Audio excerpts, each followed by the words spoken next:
မြေပြင်မှာပြည်သူတွေကမဲစင်းကိုလာချိပြီးတော့ကိုမီပမ်ပါစစ်စစ်တွေနေပါနေတာရဲ့ကတ်ထားတဲ့မဲစင်းတွေကလည်းအမားရင်းတွေများနေတာရဲ့ဆရာတီကြောင့်ဒီလိုရက်ထက်တူတာတွေဖြစ်လာတာလို့ရွေးကောက်ပွဲလိလာစောင့်ကြည့်သူတွေကသုံးသပ်ပါတယ်လက်ရှိမဲစင်းမှာ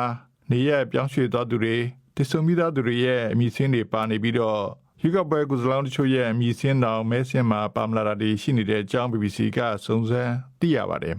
အရင်ရွေးကောက်ပွဲလုပ်ငန်းတွေတုန်းကမဲစင်းပြုစုတဲ့အခါကွန်ပျူတာပါဝင်လိုအပ်မှုတွေကိုရပ်ဖက်ဖွဲ့စည်းတွေကကူညီထောက်ပံ့ပေးခဲ့ကြတဲ့အပြင်သူတို့ကပြည်သူတွေမဲစင်းကြည့်ဖို့ကိုပါလိုက်လံနှိုးဆော်ခဲ့ကြတာပါအခုတော့အဲ့လိုမဲပေးဖို့လှုံ့ဆော်တဲ့ရပ်ဖက်ဖွဲ့စည်းတွေတက်ကြွမှုမရှိတော့ပါဘူးရွေးကောက်ပွဲမှာနိုင်ငံရေးပါတီတွေကလည်းအရင်လိုတိမ်နဲ့တိမ်စင်းမဲစင်းသွားကြည့်ကြဖို့နှိုးဆော်ဖို့ရမှာလဲငွေကြေးအင်အားနဲ့လုံခြုံရေးအခြေအနေတွေကြောင့်မဆောင်ရွက်နိုင်ကြဘူးလို့ရွေးကောက်ပွဲဖြစ်တဲ့နေကိုလိလာစောင့်ကြည့်သူတယောက်ကပြောပါတယ်လက်ရှိထုတ်ပြန်ထားတဲ့မဲစင်းကအထူးထူးအုပ်ချုပ်ရေးဦးစီးဌာနကပြုစုထားတဲ့စင်းနဲ့လူမှုကြီးကြပ်ရေးကပြုစုထားတဲ့အင်အားစုလူရေးစင်းကိုအခြေခံပြီးပြုစုထားတာလို့ရွေးကောက်ပွဲကော်မရှင်က BBC ကိုပြောပါတယ်ပြည်သူတွေမဲစင်းကြည့်ဖို့မဲစင်းမှန်ကန်စေဖို့အတွက်နိုင်ငံရေးပါတီတွေကလည်းပူးပေါင်းဆောင်ရွက်ကြဖို့အတွက်ရွေးကောက်ပွဲကော်မရှင်ကဒီနေ့မှစာပေးပို့လာတယ်လို့ပြည်သူ့ရှေ့ဆောင်ပါတီဥက္ကဋ္ဌဒေါက်တာသက်သက်ခိုင်ကပြောပါတယ်ကိုယ်စားလှယ်လောင်းကကိုယ့်ရဲ့သက်ဆိုင်တဲ့မဲဆန္ဒနယ်မှာပြည်သူလူထုကိုဆော်ဩဖို့ပေါ့နော်မဲဆန္ဒရှင်ကိုဆော်ဩဖို့ပြီးလို့ရှိရင်မဲစင်းတိုက်ဆိုင်စီစစ်ဖို့နည်းနည်း organize လုပ်ရမှာပေါ့နော်ဒီအဓိကအရေးကြီးဆုံးကတော့ဒီမဲစင်းမိတ်တူရရှိပြီးတော့လေကျွန်တော်တို့တရင်စင်းတရင်တဲ့မတော်နိုင်သည့်တိုင်အောင်တောင်းလူစီကားတဲ့နေရာမှာတော့ဘာလို့ပေါ့နော်အဲ့လိုမျိုးလေးမှာနောက်ပုံစံ3တို့4တို့4ခန့်ငယ်တို့အဲ့ဒါတွေနဲ့ကူညီပြီးတော့မှဆောင်ရွက်ပေးပြီးတော့မှဒီစာရွက်ဆိုင်တန်းတွေကိုပုံစံတွေကိုကျွန်တော်တို့ UEC ကိုတော့ပြန်ပို့ပေးတာမျိုးပေါ့နော်ဒါမျိုးလေးတော့ဆောင်ရွက်လို့ရပါလိမ့်ရှင်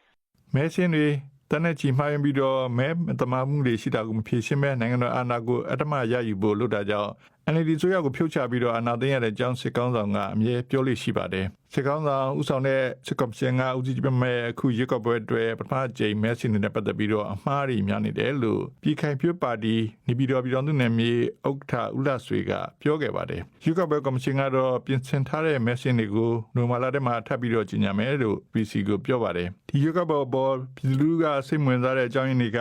ဒေါ်ဆန်းစုကြည်ဦးဆောင်တဲ့ NLD မှာပါတဲ့ရွေးကောက်ပွဲမှုလို့စိတ်ဝင်စားတာတကယ်လို့မဲပေးခဲ့ရင်လည်းသူတို့ဘဝတွေပို့ပြီးတော့ကောင်းလာမယ်လို့မြုံကြည်တာနောက်တစ်ခါလုံညွေရေးချင်းတွေကစိတ်ချတာစတဲ့အကြောင်းဖြစ်နိုင်တယ်လို့ရွေးကောက်ပွဲစောင့်ကြည့်သူတွေကသုံးသပ်ပါတယ်မဲစင်းမှားနေတဲ့ဆိုတဲ့အကြောင်းပြချက်နဲ့အာဏာသိမ်းထားတဲ့စစ်ကောင်ဆောင်ကသူကျင်းပမဲ့ရွေးကောက်ပွဲမှာမဲစင်းမှားတဲ့အကြောင်းဝေဖန်ပြောဆိုတာတွေကိုလက်ခံမှာမဟုတ်ဘူးလို့ရွေးကောက်ပွဲစောင့်ကြည့်လေ့လာသူတယောက်ကအခုလိုသုံးသပ်ပြောပါတယ်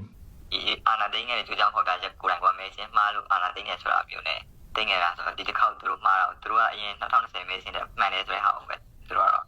ကြက်တီလိမ့်မယ်လို့ထင်တယ်ပေါ့နော်နံပါတ်1ချက်ကအဲ့ခါရဲ့ဝေဖန်တဲ့သူတွေကိုဖိနေတာနောက်ဆုံးကျန်းမာရေးအတွင်းနေရဆွေးထားမှာပဲအဲ့လူတွေသူတို့တနည်းနဲ့ပညာပေးရမျိုးလုပ်လိမ့်မယ်ပို့ပြီးတော့အာဏာရှင်ဆန်တဲ့နှိပ်ကွပ်မှုမျိုးတွေပိုမြင်ရနိုင်နိုင်ငံတကာမှာလည်းပြည်ပရောက်မြန်မာနိုင်ငံသားတွေကြိုတင်မဲပေးနိုင်ဖို့အတွက်ပုံစံ15တင်သွင်းကြဖို့မြန်မာတိုင်းတွေကကြီးညာထားပေမဲ့လက်တွေ့မှာပြည်ပရောက်ပြည်သူတွေကလည်းမဲပေးဖို့စိတ်ဝင်စားသူတွေကနေပါနေတဲ့အကြောင်း BBC ကစုံစမ်းသိရှိထားပါတယ်